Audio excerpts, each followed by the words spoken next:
Okay, guys, ever wanted a simple way to let customers browse straight into a specific collection without a boring, plain layout? Well, this section makes it look genuinely clean. Today, we're adding this collection section to your store. So let's not waste any more time. Let's jump straight into it. Open your favorite browser and search for Shopify App Store. Click on the first link. This takes you straight to the official Shopify App Store. From here, you can install any app based on your needs. Right now, we're searching for Section Kit in the search bar. This is the app that makes building your store so much easier, genuinely. Open it and install it. The process takes just a few seconds, exactly like any other Shopify app. After installing, go to Explore Sections and search for this section. You'll find it here. Click on More Info and purchase it. All the details are listed right below if you want to read through them. I've already purchased this one though, so let's close this and click on My Sections instead. This is where your purchase sections live. Let me scroll down, and there's the section. Click on Customize, choose your favorite theme, and the section installs successfully. Now let's open it in Theme Customizer and give it a second to load.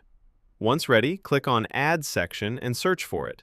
Then choose Collection from the results. It'll be added instantly. Now let's scroll down and customize it together. First, let's customize the collection itself. On the left side, click on Add Collection. Once you add one, you'll see a title field right below it, where you can type in the collection's name. Right below that, there's an image option too, where you can add an image for that collection.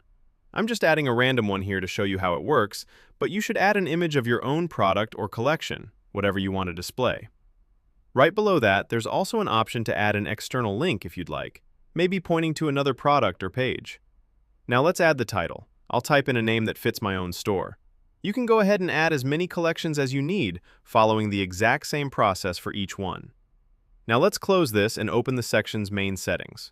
First, let's change the heading.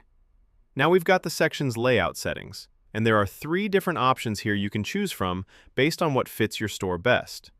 Right below that, you'll find card settings, things like the gap between cards and the border radius, so you can customize these to match your theme's overall look. You can also turn on lazy load for images, and there's an overlay settings option too, which you can adjust based on your preference. This is basically how you go through every setting here, step by step, customizing it all according to your own store. Once you're happy with everything, just click Save at the top left, and your section goes live instantly. If you found this tutorial helpful, drop a like and let me know in the comments if you run into any issues. I read every single one, and I'm always happy to help.